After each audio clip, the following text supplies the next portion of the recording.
सुखदेव भगवान किसी वृक्ष के नीचे कहीं समाधि में है, एकदम मन की वृत्तियां अंतर्मुखी हो चुकी हैं, आत्मचिंतन में लीन है। और इन्होंने गाया कि बरहा पीड़म नटवर बपू कर्णयो कर्णकारम विभ्रदवास कनक कपिशम भैजयन्तीं च माला।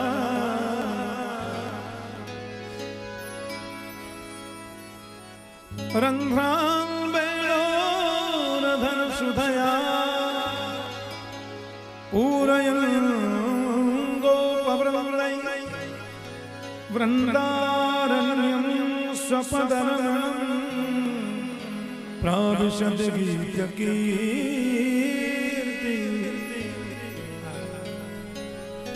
इस श्लोक में कृष्ण के सौंदर्य का बड़ा अद्भुत वर्णन है, ध्यान से सुनना। बर कहते हैं मोर पंख को, आपीड़ कहते हैं मुकुट को। बरहा पीड़म, नटों में बर श्रेष्ठ जिसका बपू माने स्त्री विग्रह शरीर है, कानों में कन्नेर के फूल की माला का कुंडल बना करके जो पहना है फूल का,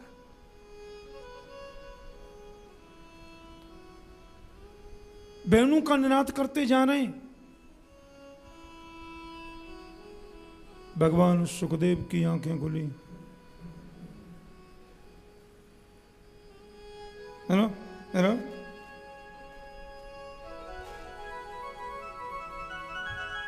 आगे बोलो ना, कौन है ये?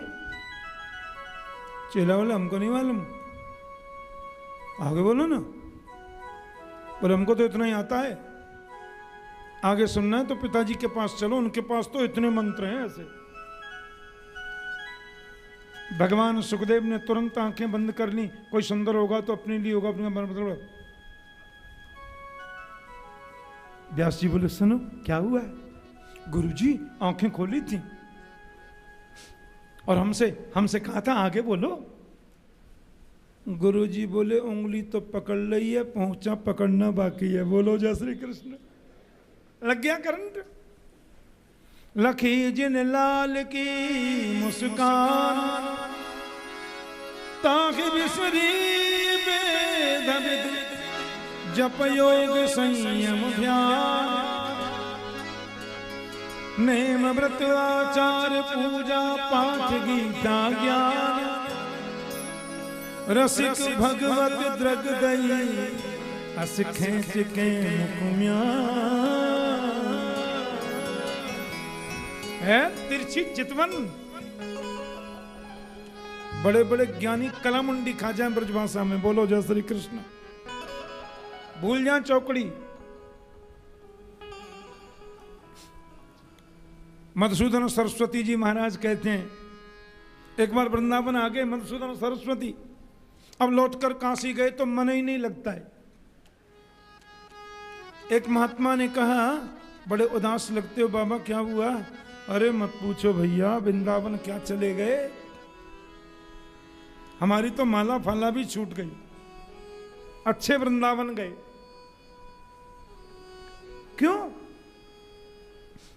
बोले वैराग्य भी थी पथ कई रूपास्या स्वराज्य सिंहासन लब्ध दीक्षा सठेन के नापिमयम हटेन दासी कृता गोप बधू पिटे।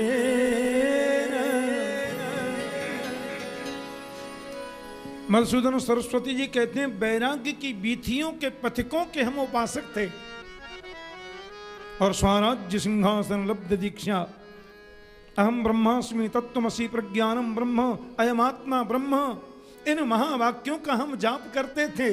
पर भैया चले गए वृंदावन। वृंदावन में जाकर के देखा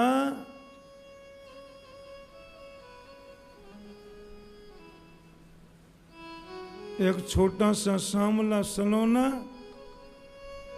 बैठे हुए बैल की सींग पकड़ के लटक गया और बैल जब खड़ा हो गया तो धड़ाम से नीचे गोबर के बोझ में धस गया और गोबर उछट उछट कर यहाँ लग गया। एक मैया दौड़ी आई, गोबर से निकाला, अपनी साड़ी के पल्लू से पोंछा और पोंछकर साड़ी में लपेट करके अपनी बगल में दबा लिया। सठेन केना पिबयम हठेन दासी कृता गोप वधु बिटेन। उस ग्वालिनी के नन्हे से सांवले सलोने बेटे ने हमको अपने चरणों का दास बना लिया। और अब मैं एक ही बात कहता हूं, कृष्णात् परम किमपि तत्त्वमहं न जाने। कृष्ण से बड़ा कोई परम तत्व है ये मैं नहीं जानता। बोलो जय श्री कृष्ण। बताओ सुखदेव जी ने कोई होगा सुंदर अपने लिए, हमें मतलब। व्यास जी बोले ऐसा करो, अब ये दूसरा मंत्र सुनाना और इसको पूरा ही गाना। पहले मंत्र में कृष्ण की करुणा, कृष्ण की सुंदरता, और इस मंत्र में कृष्ण की करुणा। और ये बालक जब आए और वीणा बजाया, भगवान वेदव्यास नंदन सुखदेव समाधि में, और उन्होंने गाया कि हो मकीयं स्तनकालकूटं जिघांसया पायदप्यसाक्षी लेभे गतिं धातृचितां ततोऽन्यं कम्बादयालुं शरणं व्रजे। अरे पूतना का भाग्य, ऐसा कोई मिलेगा आपको जो आपको जहर देकर मारने के लिए आवे और आप उसको वह मुक्ति प्रदान कर दें जो कभी आपकी माता को मिलने वाली है। बोलो जय श्री कृष्ण। लेभे गतिम धातृचिताम ततोन्यम। माता यशोदा के लिए जो उचित मुक्ति है वो मुक्ति उस पूतना ने प्राप्त कर ली। कंबा दयालु शरणम ब्रजेमा। उससे बड़ा कौन दयालु है जिसकी मैं शरण ग्रहण करूं। न जाने कौन से गुण पर दया निधि रीझ जाते। भगवान हमारे दुर्गुणों को देखना शुरू कर दें सज्जनों, करोड़ों जन्म बीत जाएं, गोविंद से मिलना नहीं हो सकता। उनको कभी कभी हमारा अल्लड़पन भी पसंद आ जाता है। उनको कभी कभी हमारी तोतली बाणी भी भा जाती है। उनको कभी कभी हमारा अल्हड़ बानी में किया गया दुलार भी भा जाता है। इसलिए बोलते हैं ब्रजभासी बल्लभ सदा मेरे जीवन प्राण, इनको ना ही विसार हो मोहि नंद बाबा की आन। भगवान सुखदेव की समाधि टूट गई और दौड़े दौड़े दिगंबर परमहंस शिरोमणि सुखदेव व्यास के चरणों में गिर के बोले, मुझे उसकी कथा सुनाई है जिसकी ये गा रहे थे। मेरा मन आकृष्ट हो रहा है। और भगवान सुखदेव भागवत में आगे कहते हैं, परीक्षित परनिष्ठितोऽपि नैर्गुण्ये उत्तम श्लोक लीलया गृहीत चेता राजर्षे आख्यानम् अवधीतवा। भैया मैं तो निर्गुण ब्रह्म का उपासक था, लेकिन इस टेढ़ी टांग वाले तिरछी चतुमन वाले मुरलीधर ने ऐसा मुझे खींचा कि मैं सब कुछ भूल गया। व्यास जी ने सुखदेव को गले से लगाया। मेरा बेटा बहुत ज्ञानी है, मेरा बेटा बड़ा विद्वान है। लोग कहेंगे अपने मियां मुंह में ठू बोलो जय श्री कृष्ण। अपने बेटे की बड़ाई स्वयं कर रहे हैं, कोई दूसरा बोले तब न मानोगे। किसी ज्ञानी महापुरुष के पास में मुझे सुखदेव को भेजना होगा, जो ज्ञानी महापुरुष ये प्रमाणित कर दे कि सुखदेव ने काम क्रोध को जीता है। और ज्ञानियों की उस परंपरा में उस समय एक सदगृहस्थ संत हैं जिसका नाम है राजा जनक। ये इनकी परंपरा विचित्र है।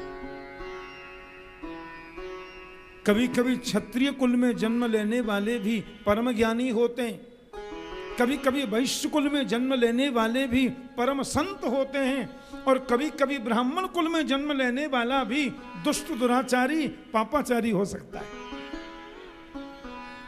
रावण ब्राह्मण ही तो था, ये हिरण्यकश्यपु ब्राह्मण ही तो था, हिरण्याक्ष ब्राह्मण ही तो था। ऋषि कश्यप की पवित्र संधान और त्रिकाल संध्या करने वाला, भागवत में लिखा है हिरण्यकश्यपु त्रिकाल संध्या करता था। हाँ, ऐसा विद्वान। लेकिन क्या हुआ, और कभी कभी क्षत्रिय कुल में जन्म लेने वाले भी महान तपस्वी, महान तेजस्वी और महान संत होते हैं।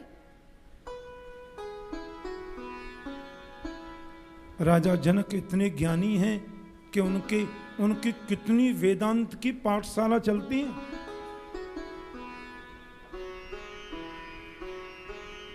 जो नाम रूप को मिथ्या मानते हैं, जिनका नाम ही विदेह है। विदेह का मतलब होता है देह में रहकर भी देह से अलग। इतना बड़ा ज्ञानी जनक, और केवल ये जनक नहीं, ये जनक तो बहुलाश्व हैं। सुखदेव जी जिस जनक के यहां पढ़ने के लिए गए हैं वो राजा बहुलाश्व जनक हैं,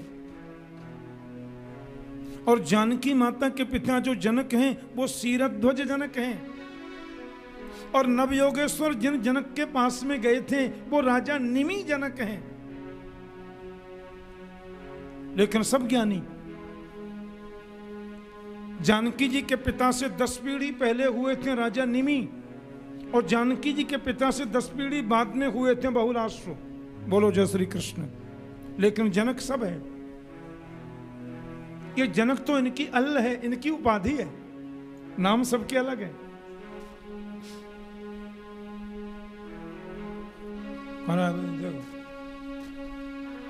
महाराज जनक के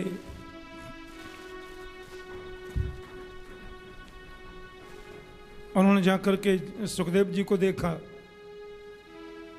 कहिए।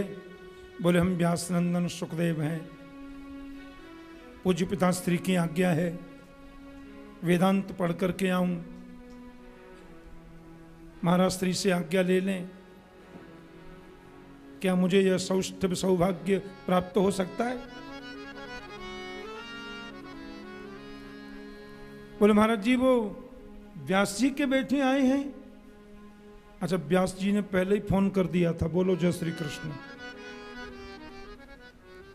जनक महाराज के पास ट्रंक कॉल आ गया था, सुनो हमने अपना बेटा भेज दिया है, अच्छी तरह परीक्षा लेना, काम क्रोध को जीता है कि नहीं। बोले चिंता मत करो गुरुजी।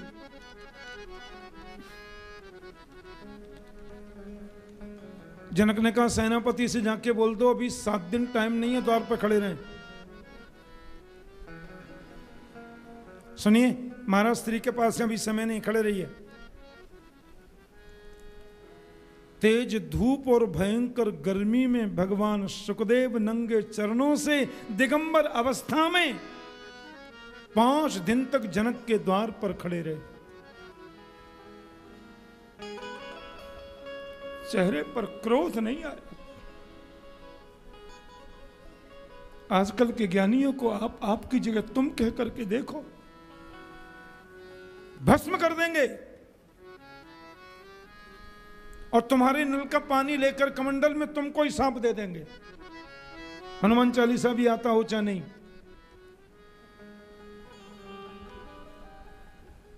सुखदेव सौम्य भाव से खड़े।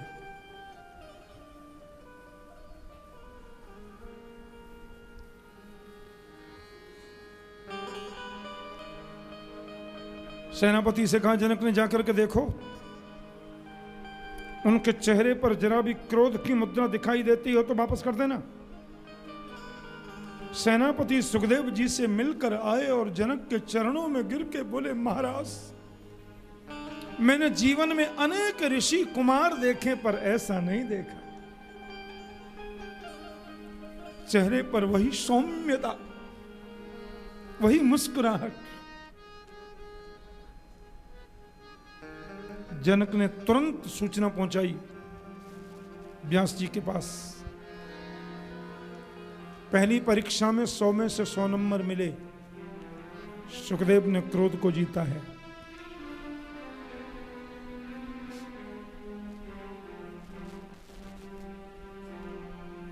अच्छा, कहिए, हम व्यास के पुत्र हैं, वेदांत पढ़ना चाहते हैं। हाँ ठीक है ठीक है, अभी 3 दिन हम थोड़े बिजी हैं, उधर बढ़ जाओ।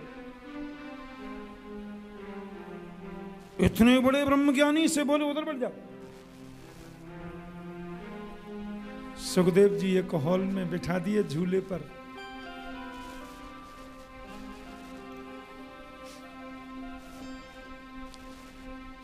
विषम परिस्थितियों को भी मुस्कुराकर जो जी ले वो ब्रह्मज्ञानी है। वैषम्यता में भी जो समता का पाठ दिखा दे वो ब्रह्मज्ञानी है।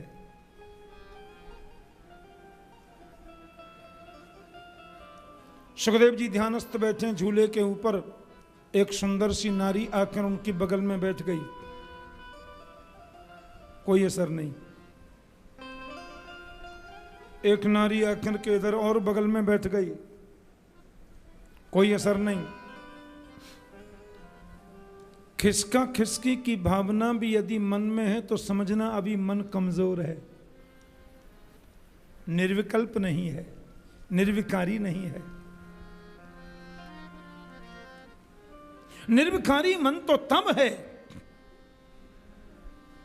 कितनी स्त्रियां आकर के भगवान सुखदेव का स्पर्श करके, बिल्कुल उनको छू करके कदाचित आलिंगन की परिस्थिति में बैठी हैं, पर इस महापुरुष के मन में कोई विकार नहीं,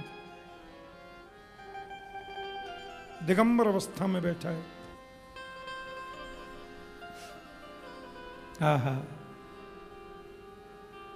जनक महाराज को सूचना मिली और जनक आकर के सुखदेव स्वामी के चरणों में साष्टांग लेट गए और बोले, मैं आपको वेदांत नहीं पढ़ा सकता। महाराज क्यों?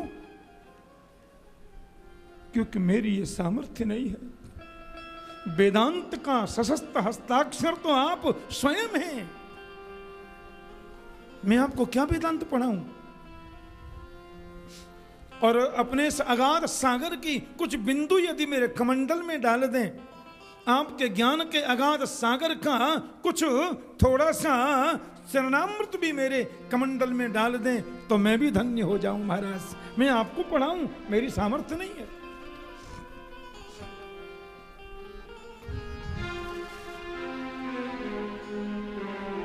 ऐसे मनीषियों की वजह से ही तो अहो अमीसा किम कार्य शोभन प्रसन्न येषां सुदित स्वयं हरि यही जन्म लब्धं शुभारताजिरे प्रसन्न हे गोविंद, यदि प्रसन्न हैं आप हम पर तो हमें भारत में जन्म दे दो। ये ऋषियों की भूमि, ये महापुरुषों की भूमि, ये संतों की भूमि। सुखदेव जैसे मनीषी और जनक चरणों में गिर के उनके चरणों की धूल जब माथे से लगाई, भगवान सुखदेव वहां से लौट करके पूज्य पिताश्री के पास में आए और मन में गदगद हो गए पूज्य पिताश्री। फिर सुखदेव जी को उन्होंने कौपीन धारण कराई। कौपीनवंत बनो, भागवत सुननी है, भागवत पढ़नी है। जो कौपीनवंत नहीं है पुत्र, वो भागवत का उपदेश नहीं कर सकता। इसलिए पूज्यवर सुखदेव जी जो दिगंबर हैं वो कौपीनवंत दिगंबर हैं, वो कौपीनधारी दिगंबर हैं। बोलो ना प्रेम से जय श्री कृष्ण। जय श्री कृष्ण। भगवान सुखदेव गदगदित हैं, भागवत का सविधि अध्ययन किया। जरूर भागवत की रचना भगवान वेदव्यास ने की है, जरूर भागवत का लेखन विस्तारीकरण भगवान वेदव्यास ने किया है, लेकिन सुखदेव प्रभु ने भागवत को जितना जिया उतना किसी और ने नहीं जिया। इसलिए भागवत के रचयिता, भागवत के प्रणेता भगवान वेदव्यास परीक्षित को कथा सुनाए तो कल्याण कन्फर्म नहीं है।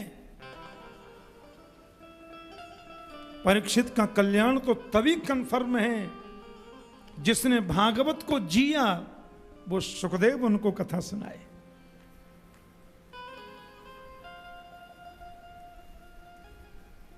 बोले परीक्षित कौन है? कौन है परीक्षित?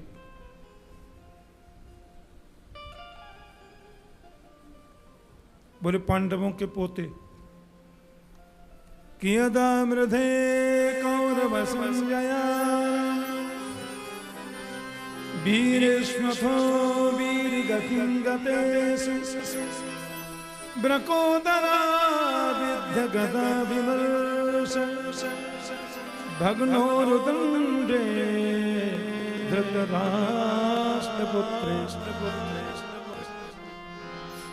कौरव पांडवों का युद्ध प्राय हो चला था, धर्म युद्ध था। ऐसा ग्रंथ है महाभारत, पारदर्शी ग्रंथ।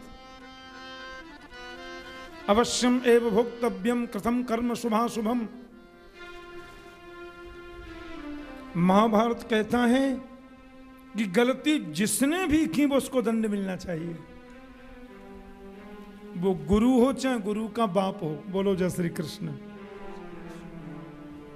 द्रोणाचार्य गुरु हैं, लेकिन सेना के बीच में उनका कत्ल कर दिया धृष्टद्युम्न ने। कर्ण दानवीर है, लेकिन गलत की सहायता करोगे शरेआम कत्ल हो गया। भीष्म पितामह धर्म परायण हैं और ब्रह्म परमात्मा की सृष्टि के जो 12 रत्न हैं उन 12 रत्नों में एक भीष्म पितामह है। पर गलत को गलत करने से तुमने रोका क्यों नहीं? इसलिए इतने बाण भीष्म के शरीर में छिदे और 54 दिनों तक उन बाणों पर तड़पते रहे। अवश्यम एव भोक्तव्यम कृतं कर्म शुभाशुभम। भीमसेन ने गदा का प्रहार किया, दुर्योधन की जंगा टूट गई। द्रोणाचार्य का बेटा अश्वत्थामा बोला किसने किया? बोले पांडवों को मार दे, क्वेश्चन मत करे, मार दूंगा। पर जाको राखे साया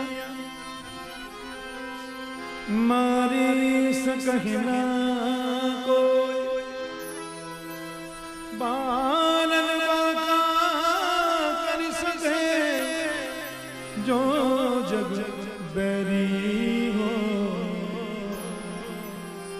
कौन मारेगा?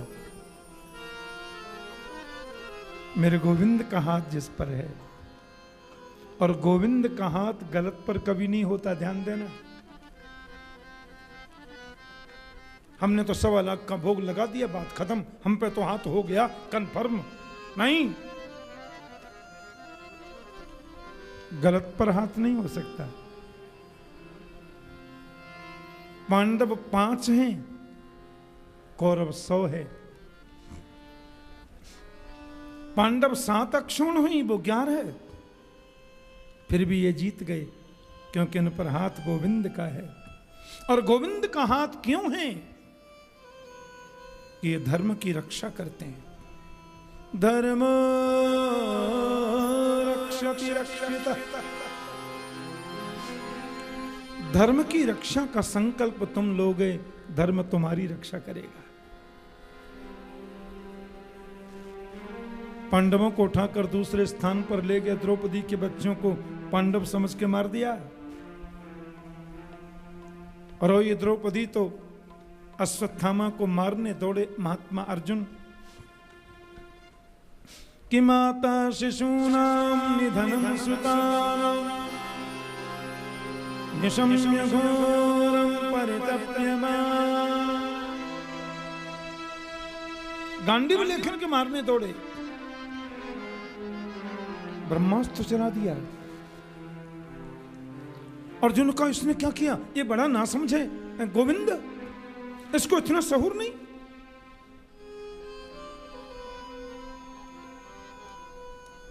ब्रह्मास्त्र का ही छोटा सा रूप आजकल प्रकट हुआ है, परमाणु अस्त्र। ब्रह्मास्त्र अमोघ होता है। इसने ब्रह्मास्त्र चला दिया मुझे मारने के लिए। कृष्ण भगवान बोले विष की औषधि विष होता है, विषस्य विषम औषधम। अपना ब्रह्मास्त्र इन्होंने चलाया, दोनों टकरा के शांत होकर गिर पड़े। सिर के केस पकड़ के खींचा। मैं संक्षिप्त कह रहा हूं।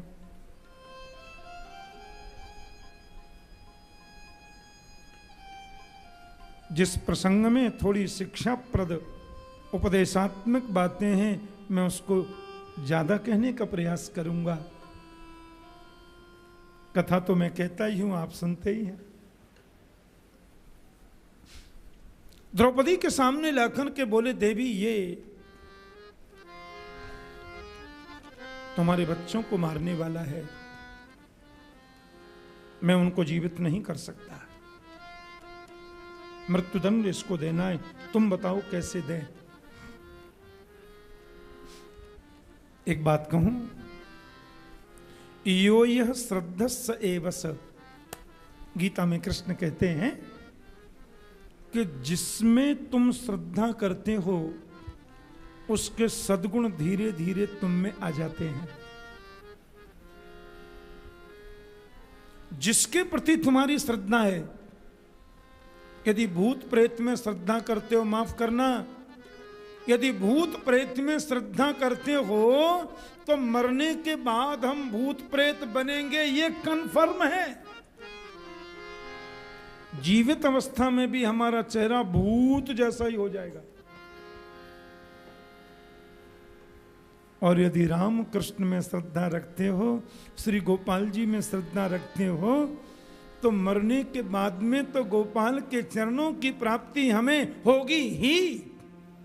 जीवित अवस्था में भी हमारा चेहरा भगवान जैसा होता चला जाएगा। बोलो जय श्री कृष्ण। क्योंकि लाली मेरे लाल की, कबीर जी फरमा रहे हैं कि लाली मेरे लाल की, जित देखूं तित लाल, लाल ही देखन में गई मैं हुए गई लाल। अरे ब्रह्मविद ब्रह्म भवति।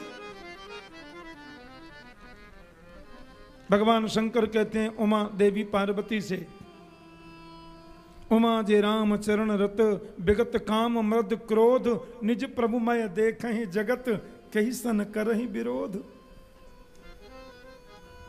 द्रौपदी बोली छोड़ दो।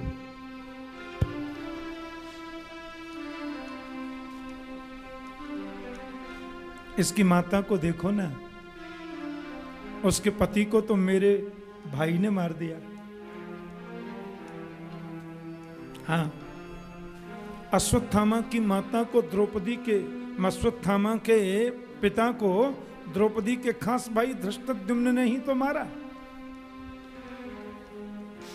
अब इकलौता बेटा रह गया, इसको तुम मार दोगे तो मां क्या करेगी? अरे कम से कम मुझे इतना संतोष तो है कि मेरे पति जीवित हैं।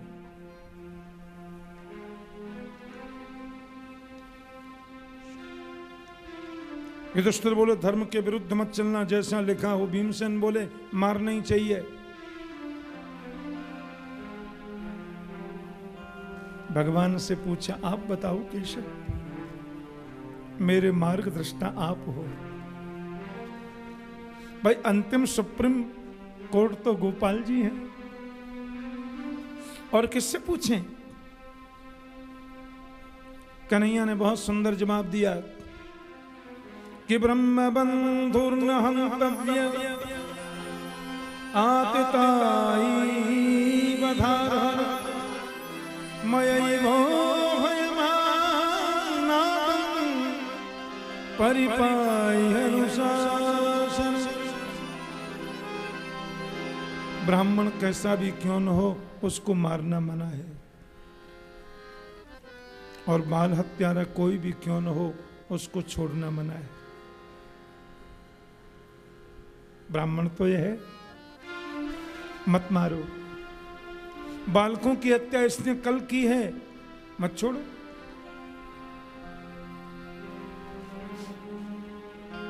अर्जुन ने अपमानित कर दिया, आधी डाली मुछ मोड़ दी, धक्का देके निकाल दिया। समाज में जिसका सम्मान है उसका सामाजिक बहिष्कार मृत्यु से बड़ा दंड है। समाज से बहिष्कृत नहीं होना चाहिए। एक शास्त्रीय ज्ञान होता है, एक आध्यात्मिक ज्ञान होता है, एक सामाजिक व्यावहारिक ज्ञान होता है, और हम समाज में रहते हैं तो सामाजिक ज्ञान संवर्धित रहे यह प्रयास करना चाहिए। अश्वत्थामा ने कहा मेरा अपमान किया है, देख लूंगा, हैं मुझे मुझे मुझे अपमानित किया है। इधर पांडव लोगों ने इतना बड़ा युद्ध हुआ था, लाखों सैनिक मारे गए थे, कुछ निरपराध भी मरे होंगे, इसलिए सब लोग जो है वो गए, सबने स्नान किया, यज्ञ किया, प्रायश्चित्त किया, पिंडदान आदि किए। ये सब कार्य करके पांडव लौट रहे थे। बोलो ना प्रेम से जय श्री कृष्ण। पांडव लौट रहे थे,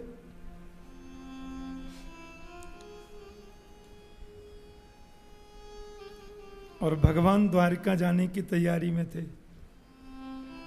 आप लोगों को विजय मिल गई भैया, सुनो आपको राज्य मिल गया, I am going to Dwarka. बोलो जय श्री कृष्ण। अब द्वारिका वासी लोग भी मेरे लिए तरस रहे हैं, अब थोड़ा मुझे अनुमति दे दो, कई महीने से यहीं हूं। तो सुभद्रा, द्रौपदी, कुंती, विराट तनया तथा सब मिलकर भगवान को विदाई दे रहे। इतने में ही भगवान अपने एक चरण को रथ पर रखने कर चढ़ने वाले ही थे। अश्वत्थामा ने सोचा अपमान किया मेरा, निर्वंश कर दूंगा इनका वंश। नहीं ना एक बेटा अभिमन्यु मार दिया युद्ध में, 5 बेटे और थे मार दिए कल मैंने, कुछ दिन पहले। कौन है अब? कहता नहीं, अभिमन्यु की मौत के समय मैंने सुना था उसकी पत्नी उत्तरा सगर्भा है, और अब तो उसका बालक जन्म लेने वाला होगा। यदि वो बालक गर्भ में ही नष्ट कर दिया जाए तो पांडवों का वंश खत्म माना जाएगा, फिर आगे तर्पण वाला भी नहीं मिलेगा। और उसने ये सोच करके ब्रह्मास्त्र चला दिया उत्तरा के गर्भस्थ शिशु के विनाश के लिए। मेरे गोविंद अपने चरण को रथ पर चढ़कर और ऐसे रखकर दूसरा चरण रखने वाले ही थे कि उत्तरा रोती रोती दौड़ी, हे योगेश्वर, हे मुकुंद, हे गोविंद, हे माधव, पाहि पाहि महायोगी देव देव जगत्पते, नान्यम तद्भयं पश्ये यत्र मृत्यु परस्परम। हे गोविंद बचाओ, इस मृत्यु के भय से मुक्त सिवाय आपके कोई नहीं कर सकता। हे जगत नियंता, जगदीश्वर, जगदाधार। भगवान बोले क्या हुआ?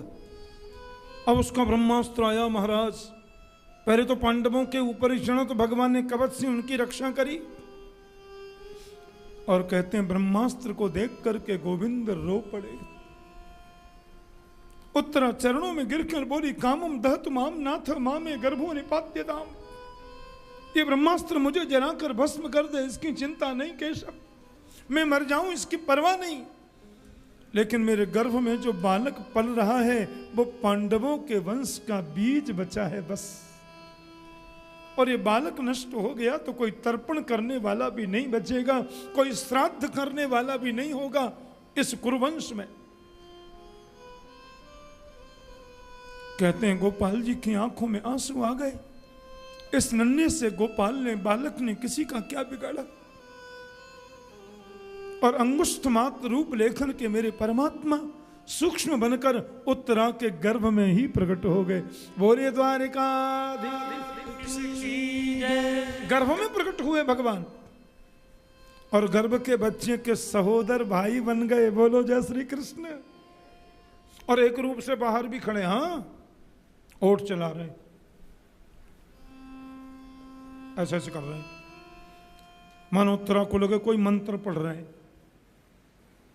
और अंदर जाकर के श्रीमद दीर्घ चतुर्बाहुम, 4 भुजाएं धारण कर ली, और अपनी गदा को सुदर्शन चक्र की तरह घुमाया।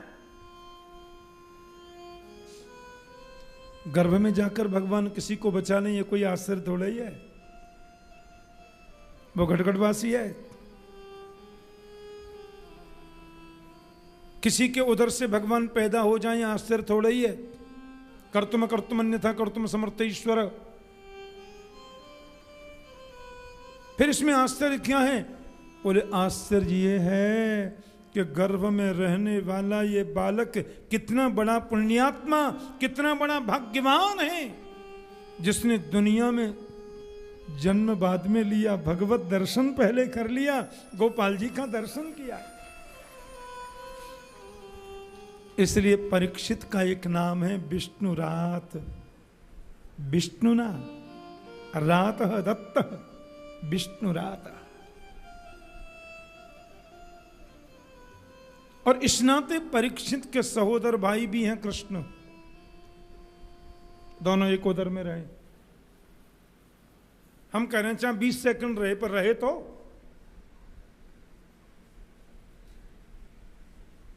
कर लो पर्दा,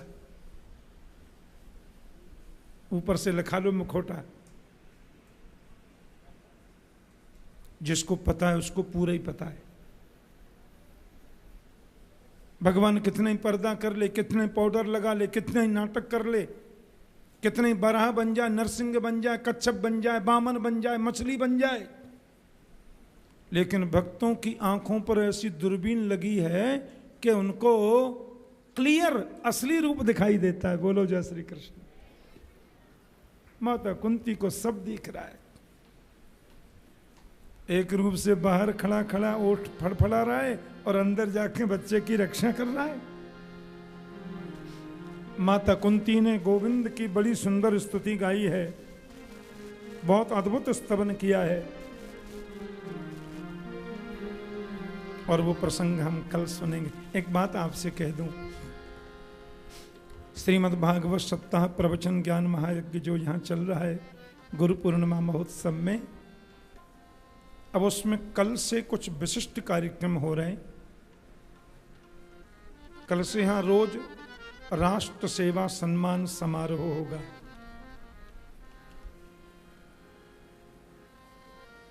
साहित्य के द्वारा, संगीत के द्वारा, कला के द्वारा, कविता के द्वारा, संस्कृति के द्वारा, किसी भी पद्धति से जिस व्यक्ति ने राष्ट्र सेवा की है, श्री कृष्ण प्रेम संस्थान उनका कल से राष्ट्र सेवा सम्मान करना चाहता है। तो कल 2 महापुरुषों का यहाँ सम्मान समारोह है। मैं कभी कभी जिनकी कविताओं की कुछ पंक्तियां गाया करता हूं, मेरे भारत के महान कवि श्री गोपाल दास नीरज, नाम सुना है? सब लोग जानते हैं। कृष्ण प्रेम संस्थान कर उनको राष्ट्र सेवा सम्मान से सम्मानित करेगा। शारीरिक रूप से वे बहुत अस्वस्थ हैं, फिर भी कल यहाँ आ रहे हैं। एक और महापुरुष हैं, उनका भी कल सम्मान है। और परसों रविवार, उस दिन भी कथा में एक महापुरुष का सम्मान। और परसों रविवार को तो यहाँ रात्रि में 8 बजे से विराट हास्य कवि सम्मेलन भी है। हम लोग सब कवि सम्मेलन का भी आनंद लेंगे। और रोज रोज की सूचनाएं आपको नित्य प्रदान की जाएंगी घोषणा में। प्रातः 7 बजे से 12 बजे तक तकरीबन 130 विद्वानों के द्वारा संस्कृत में श्रीमद् भागवत जी का सुमधुर पारायण। आप सब लोग उसका दर्शन करें। 12 से 3 तक भोजन आदि की क्रिया, और 3 से फिर कथाक्रम। कल से चिरंजीव इंद्रेश भी कुछ समय के लिए कुछ बोलेंगे भागवत विषय पर। और जो जो गतिविधियां इस कार्यक्रम में होंगी, आपको उन दिन के जो उद्घोषक हैं वो सब सूचना देंगे। आज मुझे बहुत अच्छा लगा, आप सब लोग कितनी शांति और आनंद से भागवत कथामृत का रसपान कर रहे हैं। समय का पूरा ध्यान रखेंगे। और आओ 2 मिनट भगवान नाम कीर्तन कर लें, फिर आरती गाएंगे, ठीक है? बोले बाल कृष्ण लाल की जय। राधे कृष्ण गोविंद गोपाल राधे माधव। राधे कृष्ण गोविंद गोपाल राधे माधव। राधे कृष्ण गोविंद गोपाल राधे माधव। राधे कृष्ण गोविंद गोपाल राधे माधव।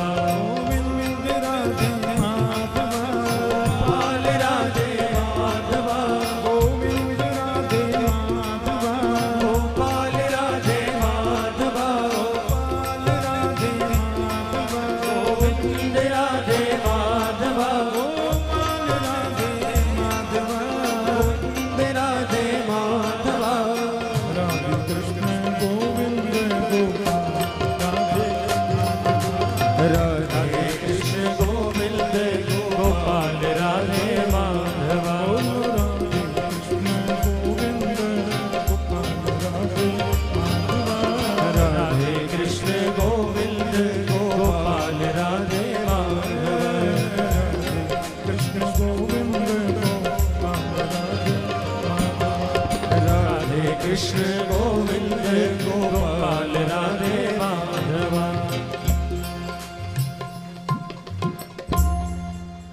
श्रीमान ओम प्रकाश बागला जी सपत्नीक भागवत जी की आरती करेंगे।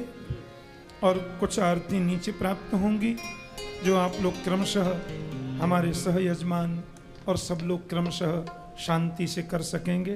जय श्री कृष्ण।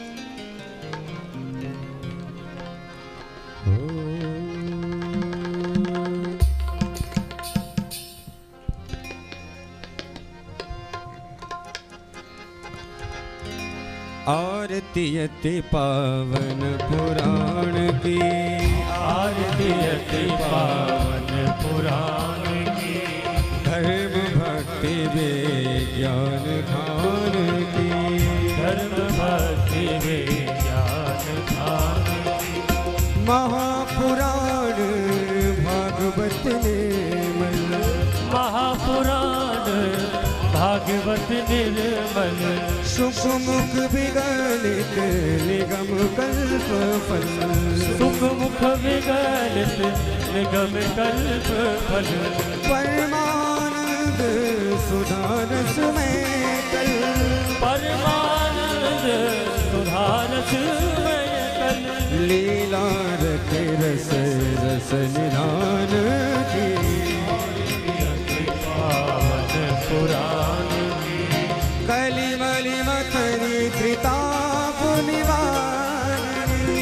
मल मथन प्रताप निवारण जन्म मृत्यु में भवभय हारिणी जन्म मृत्यु मय भवमय हारिणी सेवक सतत सकल सुखतारिणी सेवक सतत सकल सुख कारिणी तुम हो सजे हरे चरित गान की आरती अति पावन पुराण की विषय विलास विमोह विनाशिनी विषय विलास विमोह विनाशिनी विमल विराग विवेक विकाशिनी विमल विराग विवेक विकाशिनी भगवत तत्व रहस्य प्रकाशिनी